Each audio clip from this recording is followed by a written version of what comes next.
Welcome in, guys. Welcome into another episode of the Lake Sports Talk. I'm your host, Big Fish, and we got a lot of stuff to talk about today. We're recording this Monday morning.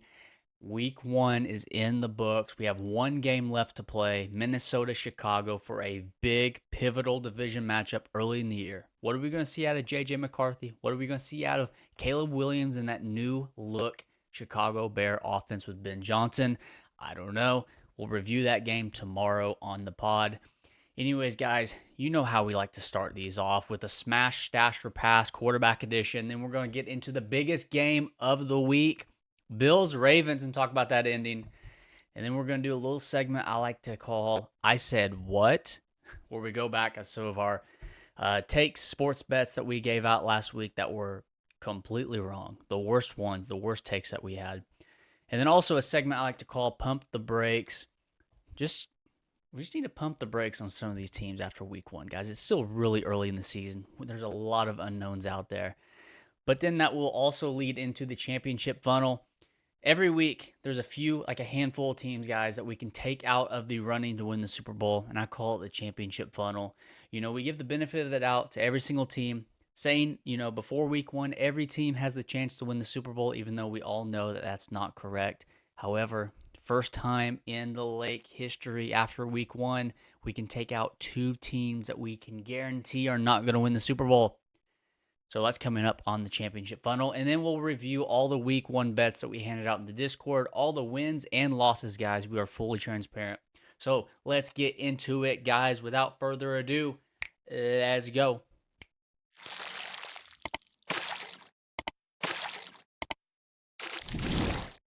All right, here we go. Smash, stash, or pass. We need 3 QBs, baby. Let's see. Number 1 is going to be the Houston Texans and CJ Stroud. CJ Stroud is number 1. Number 2 is going to be, looks like T-Law, Trevor Lawrence, baby. So far, pretty good quarterback. CJ Stroud, Trevor Lawrence, and then we got Tua, turn the ball over. Just kidding. Tua Tagovailoa. Okay, so CJ Stroud, Trevor Lawrence, and Tua. This one might be this one's a lot easier than last week. I'm going to pass on Tua. So fragile. He was a really accurate quarterback like early in his career and also at Alabama, but he just does not do it for me at all. So I'm definitely going to pass on Tua. Out of CJ Stroud and Trevor Lawrence, number 1 overall pick, number 2 overall pick, I think I'm going to have to smash Trevor Lawrence and stash CJ Stroud. CJ Stroud has been in the league a few less years. It's also like situational base, I guess.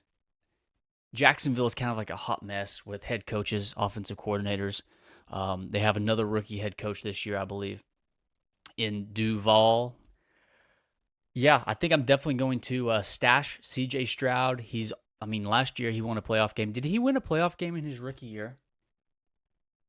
Did the Houston Texans win the rookie year? Yes, he won a game against the Browns his rookie year in the AFC wild card, and then last year they beat the Chargers in the AFC wild card. So 2 years in the league, 2 playoff wins. Trevor Lawrence, I think, has only got 1 playoff win. Yeah, I think we're smashing T-Law, stashing CJ Stroud, and then passing on Tua. Let me know down below, guys, what you would do.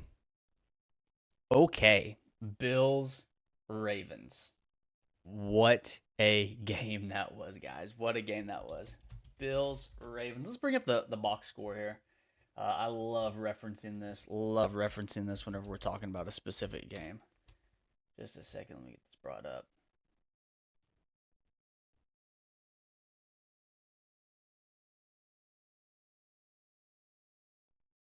It's absolutely crazy. Okay, if you were to tell me before we started, like before the game kicked off, that Derrick Henry would rush for 170 yards, 2 touchdowns, Lamar Jackson would rush for another 70 and a touchdown, Lamar would go 14 of 19 with 2 touchdowns and 0 interceptions,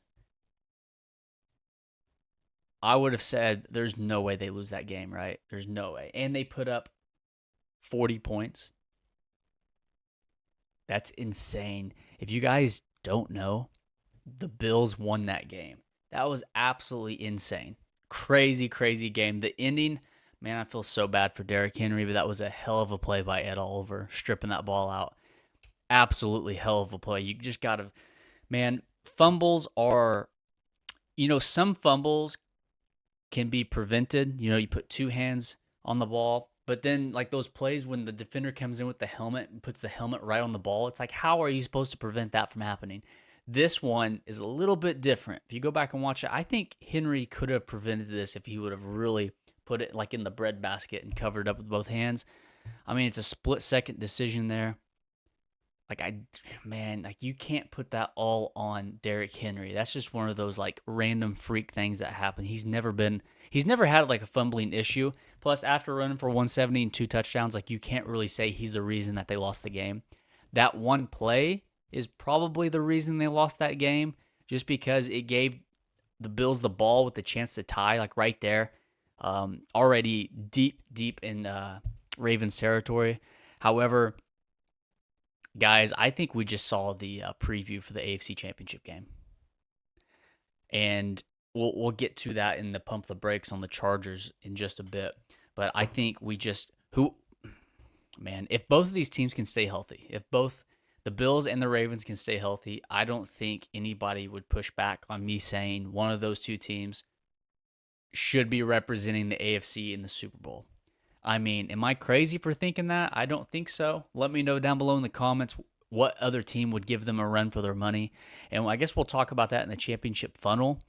But at the same time, those teams look to be in mid-season playoff form last night. Offenses were clicking. That O-line, they were opening up some serious holes for Derrick Henry.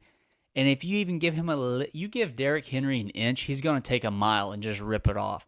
Those cornerbacks and DBs have no business trying to tackle Derrick Henry. That was just, even the announcers were touching on it, touching on how they were trying to get Cole Bishop in there for more speed, but then he's like bouncing off of him like a pin does a bowling ball. It's just, dude, Derrick Henry is a freak of nature. Freak of nature. We talk about the chalk that hit in that game. If you don't know what the term chalk is, then it's basically like when the most obvious outcome happens in sports betting. So let's just, like, for example, Derrick Henry scoring a touchdown. Everybody and their brother was on Derrick Henry to score a touchdown. Same way with Josh Allen, Lamar Jackson, and James Cook. Think about how many insane parlays cashed last night just because of all the chalk that hit. But honestly, I know it's a W for the Bills in the win column. I understand that. I really think that the Ravens can come out of this game with their heads held high, because they had that game in the bag in Buffalo, an amazing crowd, and they still should have came out of there with a win. If the Ravens do have to go back into Buffalo during the postseason, I think they can use this game as a learning experience and also as a motivating factor that they left one out there. Hey guys, we've already been here. We've already put up 40 against these guys in this building on Sunday Night Football. They could not stop us then. They cannot stop us tonight. I really think that Baltimore is the best team in the AFC, even after the Bills knocked them off. I'm really, really anxious to see all the power rankings that come out this week on if they move Buffalo up above Baltimore, because Baltimore was favorite. They were favorites going into this game, according to Vegas. They were absolute favorites, and they should have won that game. I know they didn't. I understand that. But you can't look me in the eye and tell me that Buffalo is the better team.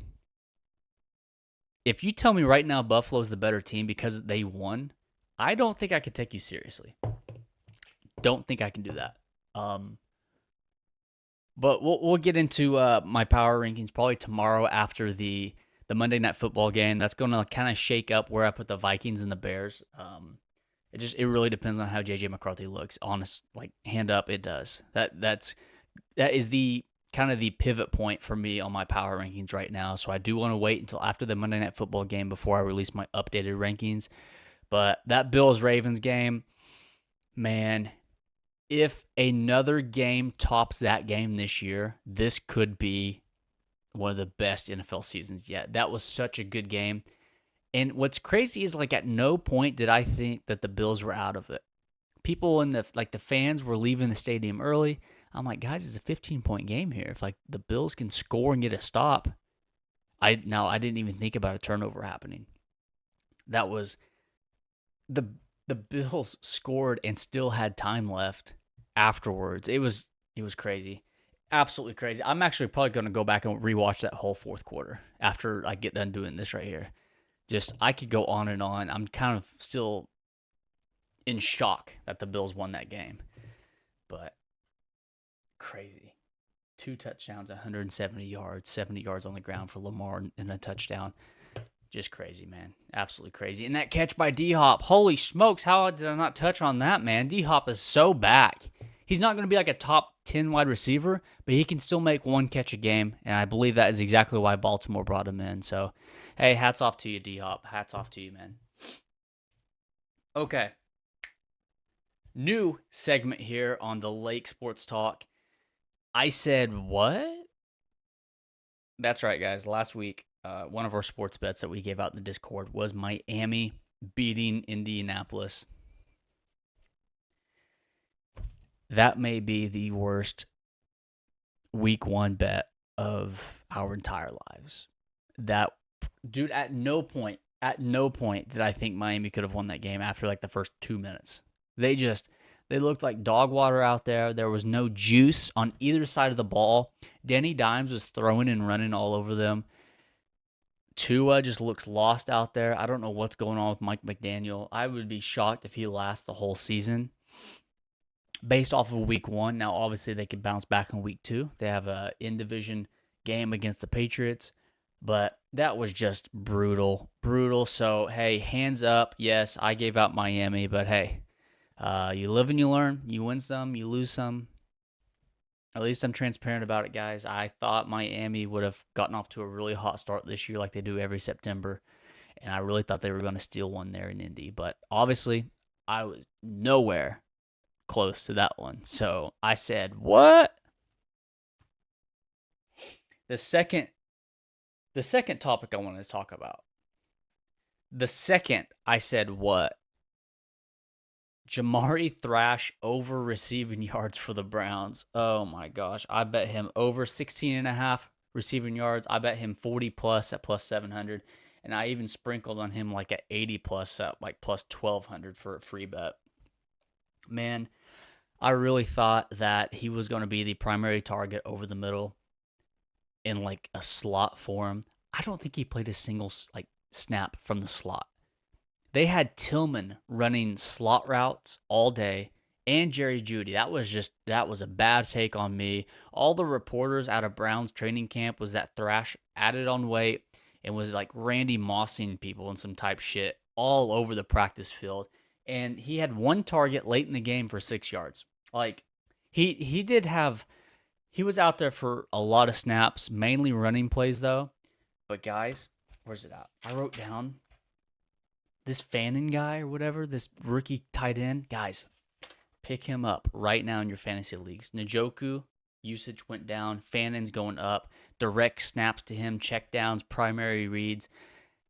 We might even bet him to score a touchdown or 2 next week, guys. So Tillman looked to be like the real deal.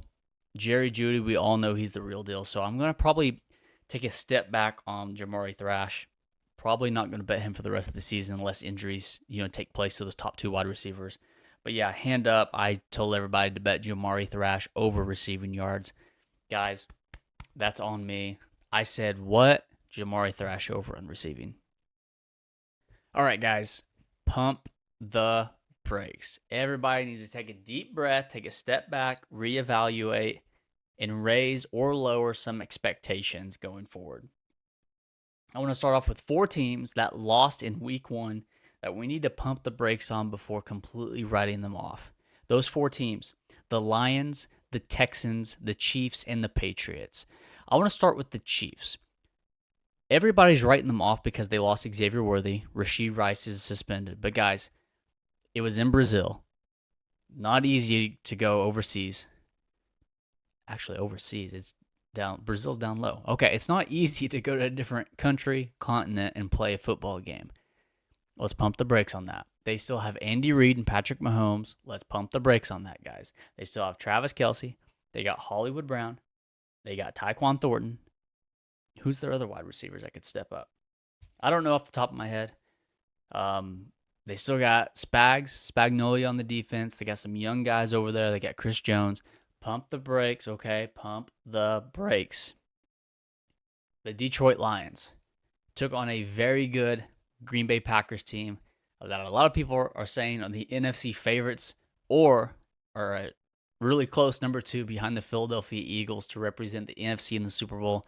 Let's pump the brakes on the Lions, guys. First game with their new OC in DC, going up against a high-octane offense and defense now with Micah Parsons in the Green Bay Packers in Lambeau. Let's just pump the brakes on everybody writing off the Detroit Lions, okay? Pump the brakes. The Houston Texans playing the Rams in LA. That offense looked like complete garbage, but guys, I'm telling you, the Rams defense is top 10, maybe top 5 in the league. They have a lot of young guys over there that's only going to get better. I really, really believe this. Nick Chubb is going to get going if he stays healthy. Nick Chubb will get going. I know we told everybody to bet him. That was one of our biggest bets of the week was Nick Chubb anytime touchdown. Houston just couldn't get anything going. I thought it was going to be a ground and pound game. They couldn't even run the ball. They couldn't get anything established like on the ground. CJ Stroud was flustered all over the place. He just did not look comfortable in that pocket, and you got to give a tip of the hat to the Rams there. But everybody, pump the brakes on the Texans. They're in a soft division. I don't want to say I'm going to lock this in and guarantee it, but most likely they're going to make the playoffs. So let's just pump the brakes, take a step back on the Texans, and reevaluate in a few weeks. And then the last one is the New England Patriots. Yes, their offense looked so shitty in the second half, but guys, let's pump the brakes. They're going up against the top 5 all-time defensive head coach in Pete Carroll. Max Crosby on the defensive line. Drake May couldn't step into any throws because of that offensive line. They got a rookie left tackle. It's going to take a week or two for this offense to get their click, okay? Keyshawn Booty showed up, man. He almost had 100 yards receiving. That's crazy. Actually, I think he might have had 100 yards receiving. Let's just take a step back on that. 2 starting safeties for the Patriots are rookies. They gave up one big play over the top. It was a busted coverage. Their best cornerback was out in Christian Gonzalez. Let Christian Gonzalez come back. Let those rookie safeties get up to speed with the defense. Let Mike Vrabel figure out who needs to play and who doesn't. 3 weeks, guys. 3 weeks. After week 3, we'll know a lot more about these teams. So, before we write the Patriots off for making a AFC wildcard push and Drake May off, let's pump the brakes, see how they bounce back from this against Miami in week 2. Let's give Vrabel a few weeks here to figure out this offense and defense, and let's see if they can get rolling. Okay, guys? So let's pump the brakes on writing the Patriots, the Lions, the Texans, and the Chiefs off from any type of playoff contention or making a Super Bowl run. Okay? Let's just pump the brakes. Now, on the other side, there were 4 teams that won that I also think we need to pump the brakes on. And it might not be in like the way that you're thinking. One team won and people are like saying they're trash and they shouldn't have won. The Bengals. The Cincinnati Bengals, their offensive line is a huge question mark for me.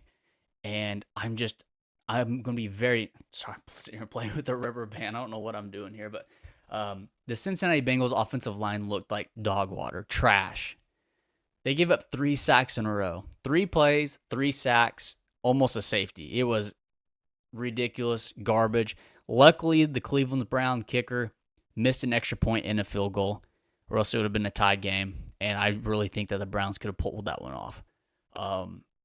However, as shitty as the Bengals looked, it was a divisional game on the road. Let's pump the brakes on writing the Bengals off. Guys, they won a game in week 1. I don't care how bad it looked. A win is a win in this league. A win is a win. All the Bengals need to do, is just make it to the playoffs and have Joe Burrow, Jamar Chase, T. Higgins, Chase Brown healthy. If they can make it to the playoffs with those 4 guys healthy, they can put up points with the best of them. I know they didn't in week 1. They only put up 17. But you give Joe Burrow a little bit of time just to kind of develop that chemistry with the offensive line and those receivers. Guys, nobody will want to see that offense come January, late December. Nobody will. So let's pump the brakes on riding the Cincinnati Bengals off. The next team I wrote down here are the Buffalo Bills. Guys, I know they beat the Ravens, but let's pump the brakes on the Bills beating the Chiefs, the Chargers, and the Ravens to make it to the Super Bowl this year. The Bills are one of the best teams in the AFC, if not the best, but I still have Baltimore over them. Baltimore should have won that game. Don't let the final score fool you guys. If they were to play tomorrow in Baltimore for the AFC Championship game, the Ravens are going to be favored. The Ravens are going to be the favorite in that game. They were the favorite in this game. People fail to realize that. The Bills were an underdog at home against the Ravens. There's a reason for that. There's a reason for that, guys. I know they won, but it was a freak fumble by Derrick Henry. Freak fumble, won't happen again. If there's a rematch in the AFC title game and every player is healthy, I'm probably taking the Ravens, okay? And that will be reflected in my power rankings tomorrow. But we just need to pump the brakes on everybody sending the Bills to the Super Bowl, okay? And let's take a step back and pump the brakes. Next, the Chargers. I know they knocked off the Chiefs, and I know they looked really, really good on offense and defense. What was that, Friday night in Brazil? But guys, that was in Brazil. Xavier Worthy gets knocked out of the game early. Let's just pump the brakes on Harbaugh making a AFC title game push this year. They're gonna be a threat. I'm not saying they're not a threat, but all my friends, Charger fans that I'm seeing online texting me and saying that the Chargers are like, this is the year for the Chargers. Guys, it's only 1 week. Let's pump the brakes. They are good, and they'll probably move up into my top 10 for the power rankings, but let's still pump the brakes before we say they're going to dethrone the Chiefs or the Bills or the Ravens in the AFC playoffs. Okay, guys, let's pump the brakes on the Chargers, please. And then the last team makes me want to pull my hair out, the Indianapolis Colts. Guys, let's pump the brakes on the Colts. They played a shoddy Miami team. Mike McDaniel doesn't know what the heck he's doing. He does not have control of that locker room. I don't care what anybody says. Tyreek Hill's going off on the sidelines, creating chaos and all that crap. Tua, I don't even know if they're going to have a quarterback out of week 3. Who's their backup? Quinn Ewers? I think he's going to see like some PT this year. I really do. I'm calling it right now. This will be Tua's last year in the league, at least as a starter. But Colts, week 3. After week 3, then we can start overreacting to the Colts. Yes, I did give out a future on them earlier in the year to win the Super Bowl, and tremendous value on that. But I'm still saying, guys, let's just pump the brakes here. Let's just pump the brakes on the Colts, okay? That's it right there. Those are 8 teams that we need to pump the brakes on. 8 teams, and I know that's a lot, but the Patriots, the Lions, the Texans, the Chiefs, the Bengals, the Bills, the Colts, and the Chargers, we need to pump the brakes in every single phase and just wait, guys. Wait before we overreact. Okay, and now probably my favorite segment here on the Lake Sports Talk, the championship funnel. Now, we have this funnel at the beginning of the year that we put every single team in. And at the end of every week, the funnel spits out a few teams that cannot win the championship. Absolutely cannot. And this is the first time in the Lake history when after week 1, we can confidently say there are 2 teams that will not win the championship this year. Will not. Now, here's the kicker. Once you come out of the funnel, you cannot be put back into the funnel unless you make a huge change. I'm talking quarterback or coach change, something along those lines, or a big free agent pickup. 2 teams that the funnel spit out after week 1. And guys, once we get into like week 4 and 5, the funnel will start spitting out a lot of teams here. 2 teams that cannot win the Super Bowl this year. after week 1. The Dolphins and the New York Giants. Dolphins and Giants cannot win the Super Bowl this year. Dolphins, you got so much going on in the locker room. Mike McDaniel, Tua, Tyreek Hill blowing up on the sidelines. You guys looked like garbage. Not only that, so many rumors and so many locker room problems going on. You cannot win a Super Bowl like that. The championship funnel spit out the Miami Dolphins, so get them out of here. And then the New York Football Giants, man, I don't know if it's Russell Wilson. I don't know if it's that offense. I don't know what I saw. It was basically like Russell Wilson just running for his life and throwing deep those rainbow balls all over. Giants cannot win the Super Bowl this year. Championship funnel, spit them out. So that's 2 teams. Now we're left with 30 teams. I know that's a lot. I know. But guys, after next week, it's probably going to spit out 3 or 4 more. And then we're going to get the ball rolling. We'll really narrow it down quickly to who can win the championship this year. Let's review all the bets that we gave out in the Discord for week 1 yesterday. Just the Sunday bets. I don't want to talk about the Chief. I don't want to talk about the Friday night and Thursday night bets. Okay? Just the Sunday bets that we gave out that played yesterday. We gave out 30 of them. 30. We went 9-21, which sounds crazy bad, but we actually profited just under 10 units yesterday. Just under 10 units. We had an ROI of 36.5%. Now, why? Like, how is that even possible when you go 9-21? Guys, we weren't picking money lines. We weren't picking spreads or anything like that. We were doing mainly touchdown props. That is our forte, touchdown props. Anytime tutters, baby. Big Fish is your guy. Ray Davis, anytime touchdown scorer in Sunday Night Football, did not hit. Mark Andrews, anytime touchdown scorer, did not hit. David Montgomery for the Lions did not hit. Nick Chubb, that was one of our biggest bets of the whole weekend, did not hit. Marvin Mims over on receiving yards did not hit. T. Higgins over on receiving yards did not hit. Charlie Jones, anytime touchdown score for the Bengals, did not hit. Andre Isovas for the Bengals did not hit. Jamari Thrash over on receiving, I regretfully say, did not hit. Drake May, anytime touchdown score, did not hit. Breece Hall, he ran for over 100 yards. I still don't know how he didn't score, but did not hit. Tank Bigsby did not score. Trey McBride did not score. Michael Wilson did not score. We had Miami money line. Terrible pick, Big Fish. Did not win.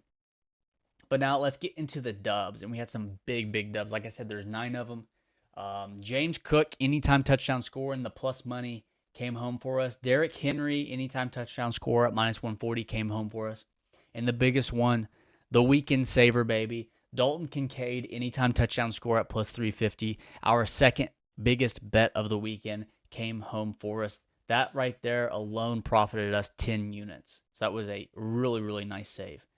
Zach Charbonnet, anytime touchdown score at +390. That also came home big for us. That was what? What was that? 4, 5, +8 units there. That was huge for us. Emeka Egbuka, over on receiving yards, that came home for us. George Kittle, anytime tutter, that came home. The New York Jets spread +3 at -105, that came home and cashed for us. And I believe that is it. Yes, sir. Nope. Jalen Warren touchdown and Marvin Harrison Jr. touchdown. Love it. So again, we went 9-21, up just under 10 units. Pretty much thanks to Dalton Kincaid and Zach Charbonnet for coming home on those touchdown props. So shout out to you guys. Really appreciate that. Also appreciate everybody in the Discord for telling that. It looked rough at first, but it's all about value, closing line value. But yeah, guys, hey, I really appreciate you clicking on this video. If you like this content, be sure to give us a thumbs up and subscribe down below. It goes a long ways in helping us out. You can also find us on TikTok at @thelake_sportstalk. You can find us on YouTube at thelake11 and over on X at thebigfish111. Appreciate y'all for hopping in here. Don't forget to like and subscribe, and I hope to see you guys tomorrow to recap the Monday Night Football game between the Minnesota Vikings and the Chicago Bears. Let's get it, guys. Have a good one, guys, and let's go.